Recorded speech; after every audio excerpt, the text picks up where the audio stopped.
What is up, you guys, and welcome back to the Squared Circle Addicts YouTube channel. It's me!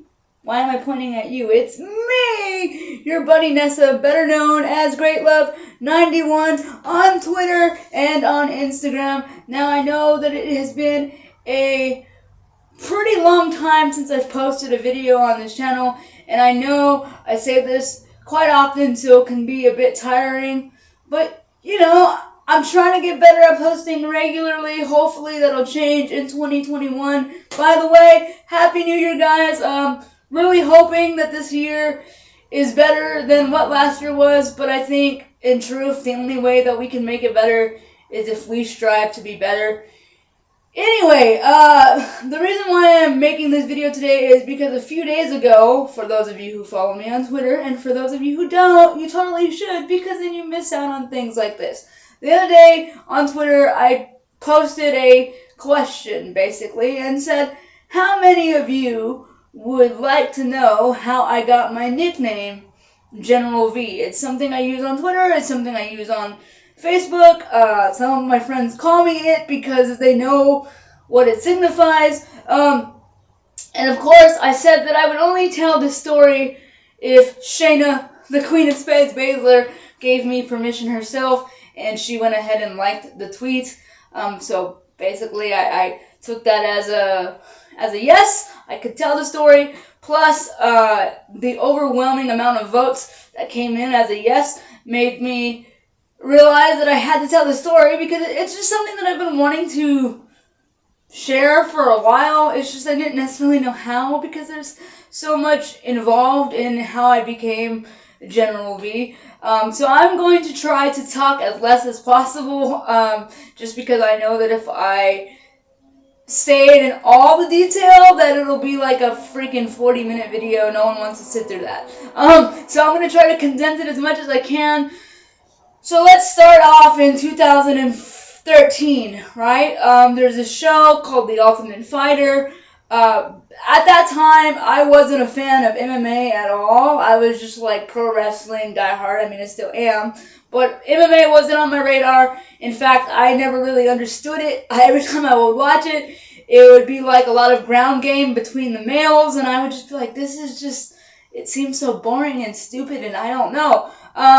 But one day, and I'm sure this has happened to all of you, there was nothing on TV. Nothing at all, and I was just flicking through the channels, trying to find something interesting, and I stop, and I see these two women, one of which I was like, really, really attractive. Come to find out, I later found out that it was Shayna Baszler versus Carleen Schneider. Two fighters that now I absolutely love. But anyway, at the time I was like, oh, that chick's really hot. And then the hot chick won, and I was like, ooh, that's cool. And I came to find out that it was a reality show, and if you win this reality show, you get a contract to the UFC, and you get signed and all that stuff. And so I was like, I'm going to watch it because this cute chick is on it. If you guys haven't noticed, the cute chick that I'm referring to is Shayna Baszler. What's up, Shayna, if you're watching this? But yeah, so I was like, this is awesome. She made it to the house, and so I started watching, and then the following week was her fight. You know, it was her fight week, and she fought Juliana Pena, and I was like, all right, Shayna's got this, at least. That's what I wanted. And for those of you who have seen it, already know the outcome. For those of you who hadn't seen it, or haven't seen it, she loses, rear naked choke in the second round, I believe. And that show, honestly, in all aspects of things, was probably a negative experience for Shayna. Don't quote me on that, but I don't know, based on interviews and things that she's told me, I feel like it was, because the way that things were edited and you know, drawn up on the show made it seem like she was the cocky veteran, and like, you know, Juliana Pena got the best of her. And till this day, because of that, so many people in the MMA community have disputed everything that Shayna has done in her MMA career, and she has a lot of haters for that. I genuinely don't know why, because Shayna is an amazing person. If you're one of those people Screw you. Right there. The bird, right there. That bird is for you. Because I love Shayna, always have. So you fast forward to that. She gets eliminated from the Ultimate Fighter. I continue to watch because I found out that even if you get eliminated, there's a possibility that you could come back. So I watched throughout the season. I like become more of a fan of Shayna, and then that's how I found Jessamyn Duke. I also found Marina Shafir that way because she was one of the co-coaches of Team Rousey. That's another thing I forgot to mention. This season was the very first time that women had competed on the show, and it was Team Rousey, Ronda Rousey, versus Team Tate, Miesha Tate, both retired MMA fighters, which is kind of crazy. But anyway, yeah, so that's how I got introduced to Shayna, and then I did that thing where you go down the YouTube black hole and you watch all of not old Shayna, that sounds bad, Shayna's old fights, and I'm like, this girl's freaking amazing, I love her. Fast forward a little bit down the road, in 2014, in May, there was a clinic, I guess you could say, MMA clinic featuring the 4 horsewomen, Ronda Rousey, Shayna Baszler, Jessamyn Duke, Marina Shafir. I obviously can't roll and I can't grapple and all of these things. I mean, maybe I can, but at the time, it wasn't something that I was willing to try. But I still wanted to go because I was like, this is an opportunity to meet Ronda Rousey and Shayna and Jessamyn and Marina. Like, I have to go, right? And so my friend, he was gracious enough to help me pay for part of my ticket. And I am so thankful for that. So Trinidad, if you end up watching, thank you, my friend. So I went, met Ronda Rousey, met Jessamyn Duke, met Shayna Baszler, met Marina. They were all awesome. Marina talked about how I had amazing shoes. Jessamyn and me talked about wrestling. Shayna and me talked about how awesome she is. And then she got to brag to Ronda Rousey because I was wearing a Shayna shirt. And she was like, look, she's wearing my shirt and not yours. I'm her favorite. She was so proud of that. We met. Rewind a little bit before that, I was lucky enough to interview Shayna Baszler on a not YouTube, but it was a podcast that I used to be a part of called Wrestling News Blog, and since then, the podcast has been deleted, so I wish I could show you guys, but it no longer exists, sadly, only in my memory. One day, I jokingly was like, I want to talk about wrestling with Shayna Baszler, because I was always on Twitter, and we were always talking about Monday Night Raw and SmackDown and things like that, and she was like, alright dude, let's do it, and we ended up doing it. Like, I interviewed her, and I actually got to do it twice, and I even got to interview Jessamyn Duke, so that was before all of the seminar, and then, so yeah, we talked about wrestling, things like that.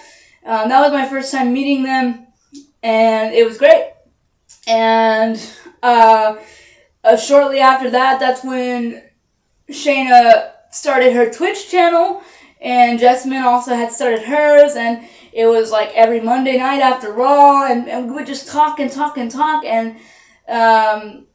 it got to a point where Shayna was going to make her UFC debut finally, officially, on August 29th, 2014, and originally, the fight was supposed to be in LA, but Jose Aldo, who was in the main event, got pulled out because he injured his knee or something like that, and because of that, the whole entire fight card was scrapped, the whole entire thing, and instead of it being in LA, they moved it all the way to Sacramento. For those of you who do not know, Sacramento is like 7-8 hours away from me. So I was like, great.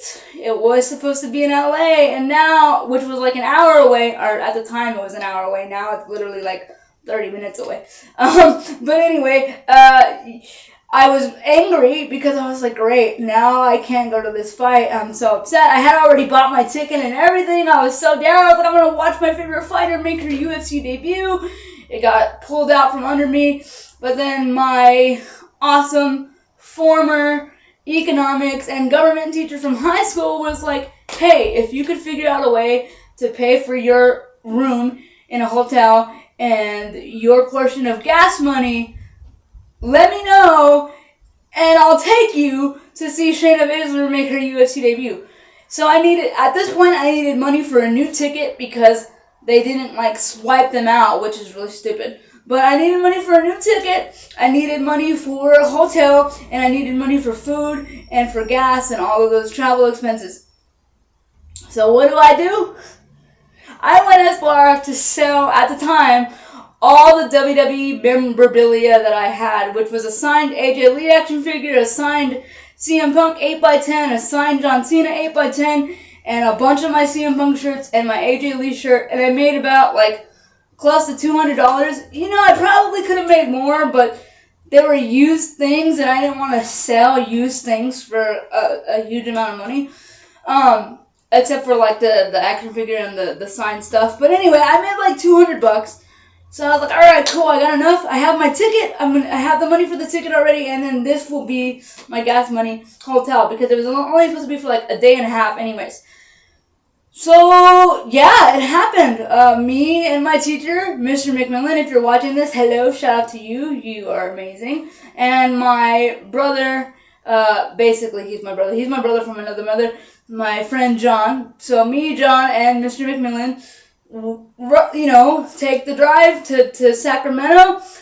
We watched Shayna Baszler make her UFC debut against Bethe Correia.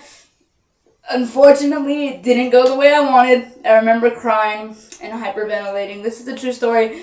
A lot of people don't know that this happened, but I was so distraught that I needed to get out of the building for a while, and I left the arena for a good 15 minutes because I was like, I don't know how to feel right now. It was really weird. So that happens, and then fast forward to I don't know, a month later? Yeah, about a month later, I go to another seminar that the legendary Josh Barnett was hosting, and special guests included Colleen Schneider, Caitlin Young, Jessamyn Duke, and Shayna Baszler, and all the proceeds were supposed to help Colleen Schneider and Caitlin Young go to this wrestling tournament. Again, I can't grapple, I can't roll or anything like that, so I just paid to go and be a fan and be a nerd. So I go, watch the seminar, all of this stuff happens. This is where it gets crazy, guys, and so a lot of people don't know this story. This is a story that's almost 6 years old at this point. I haven't really told anyone except for a few select group of people. And if you want proof, I can put links down below for articles and stuff like that. So this is where it gets a little bit crazy. I go to this seminar, right? And basically, the seminar finishes, and I call my ride, and I was like, hey, the seminar finished a little bit earlier than I expected. Is it cool if you come pick me up? Because at this time, I had expected the seminar to... I gave these people... The people that were... And let me clarify. The people that were picking me up, at the time, these people were related to my caregiver at the time. So my caregiver was my brother's girlfriend. And, it was her niece and her niece's boyfriend that had offered to pick me up from the seminar and take me home. And so I tell them, hey, it finished a little bit earlier. Can you pick me up? And they're like, hey, yeah, that's fine. We'll be there in about an hour because we got to change our tire. And then once we change our tire, we'll be there. So I'm like, okay, cool. So I'm sitting in the gym on my phone, taking pictures of all of these cool people, and Shayna comes up to me and is like, so hey, where's your ride? What's going on? How are you getting home? So I basically told her, I'm like, they're not going to be here for another hour, because, they live in Rialto at the time, and this seminar was in, shit, I can't even think of the name right now, but it was in, LA somewhere, near Cerritos, or something like that. But yeah, so Shayna basically says, hey, it's been an... Is it still recording? Yes, it is. Sorry, guys. I was like, oh no, did it stop? So Shayna's basically like, hey, an hour is just an hour. We'll wait with you. We have nothing else to do. It's fine. So I was like, okay, cool. Trying so hard not to fangirl, but I was like, oh my god, they're actually waiting with me. So Shayna and Jessamyn were nice enough to wait with me. I should also add that at the time, Justin Pyrepoint, who is also an MMA fighter, or at least was at some point, and was their former roommate. He also decided to wait with us, so it was me and the three of them waiting for my ride. 1 hour turns into 3 hours, 3 hours turns into 5 hours, 5 hours turns into 8 hours. Guys, I am not exaggerating. We were there from like 3 to like almost 10 at night. So maybe it wasn't 8 hours. I don't remember exactly the amount of hours, but all I know is that it was a very long time because I started getting hungry. I remember making a post talking about, I just watched the sunset with my two favorite fighters, and I never thought I would do that. There even came a point where Jess went to Starbucks and got everybody, myself included, food and drinks. And the whole entire time, I'm calling these people like, hey, you know, like, where are you? And they kept insisting, hey, don't trip, Vanessa, like, we'll be there ASAP, right? So I, like, let it go. But then again, I said hours and hours and hours went by. And at some point, these people stopped answering my phone calls because I guess they thought I was bugging them or whatever. So Jessamine is like, hey, let me call them and see if they pick up because they don't know my number. So I'm like, okay, cool, do it. And Jessamine calls them, and sure enough, on the first ring, they answered the phone, and you could hear them, and you could hear them asking Jess, like, who is this? And Jessamine, so matter-of-factly, was like, this is Jessamine Duke, and I'm out here waiting with my friend Vanessa, and, like, you guys keep saying that you're gonna pick her up, and you're not here, like, what's the deal? I don't know what the girl said on the other line, but they hung up, and then, like, maybe 5 minutes later, I get a call from the girl that's supposed to be picking me up, and it's like, hey, Vanessa, don't you ever have your damn friends call my phone like that. I told you I was on my way. I'll be on my way. And at this point, we still had to wait like 2 hours before they actually got there. It's dark, I'm cold, I'm hungry. I have to pee because at the time I wasn't able to do that by myself, and I sure as hell wasn't going to ask any of them to help me because, God, that would have been embarrassing for me. So I didn't. So I had to pee. I'm in leg pain. I remember at one point they were like, is there anything we can do for your leg pain? It was just all bad. So they finally get there, and when they get there, they show up like all nonchalant, like it's not a big deal, like nothing's happening. And the girl's boyfriend is like, oh, you ready to go, Vanessa? I think they both said that. And for those of you who know Shayna and who have like watched her on TV, they like you what you see is what you get. So Shayna, in her tactful Shayna Baszler manner, is like, yeah, she's been ready for like the past 5 hours, right? And this dude, the girl's boyfriend, looks at Shayna and is like, do you know who the fuck we are? You don't know our lives. You don't know what we go through. If you care about Vanessa so much, why don't you drive her home? Literally, that's what happens. And Jess is like, Jess, being the southern, hospitality type of woman that she is, trying to defuse the situation, because for those of you who don't know, Jessamine Duke is the most absolute sweetheart. She's so peaceful. I love her to death. Jess, you're the best if you're watching this. Hello. So basically, Jess is trying to calm them down, kind of trying to defuse the situation, like, let's relax. And then the dude gets in his car, and he's like, you know what, fuck this, like, I'm not dealing with it. Like, Vanessa, you had your friends take you home, because they're being assholes. So he gets in the car, and then Shayna basically says, really, dude, you're going to leave a girl in a wheelchair out here in the middle of LA, in the middle of nowhere? Like, you're a coward for that. And she said that, and he got really mad and was like, don't call me a coward, and he pushes her. He gets out of the car, and he pushes her. She pushes him back. Again, Jess is trying to defuse the situation here. And the girl, his girlfriend, swings around the car, opens the trunk, flips it, or not even the trunk, I think it was like the side of the door and it was on the floor. She gets out a baseball bat and literally starts swinging. In fact, she tried to blindside Shayna, and Jessamine basically intercepted the shot, I guess, and because of that, Jess got hit in the face with a baseball bat. So there's like, she's busted open, she's bleeding. Meanwhile, she's still throwing knees like a badass and just trying to fight these fuckers off. And Shayna ends up getting the girl in like a chokehold. And yeah, and the guy's all screaming, "Let her go! Let my wife go! You're gonna kill her!" By the way, she wasn't gonna kill her. She did a chokehold that you see on TV all the time, and obviously she knows how to apply those things to get the effect across, but not necessarily kill someone. But yeah, so that happens, and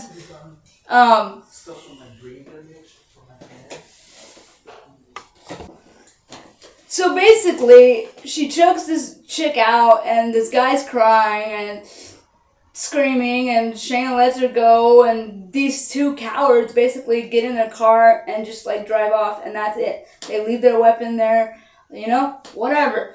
And so we have to call the cops. Actually, we call 911 first because, like I said, Jess is like busted open, bleeding everywhere. The whole entire time, I didn't even say anything because I was in shock. It kind of felt like this isn't actually happening, right? Like this isn't real, but it was. And yeah, so like the cops show up. The cops like question me. They question Jess. They question Shayna. My caregiver at the time is calling me, screaming at me, talking about like, what happened? Like, what the fuck did your friends do? I'm like, my friends didn't do anything. Your family was the one doing all the crazy things. Anyway, so I'm sitting in the car. Jessamyn's getting questioned. Shayna's getting questioned. I'm sitting in the car. I have like my head against the of like the back seat. By the way, if you guys are wondering what car I was sitting in, I'm talking about the legendary War Wagon, Shayna Baszler's car that we had seen on the WWE Network.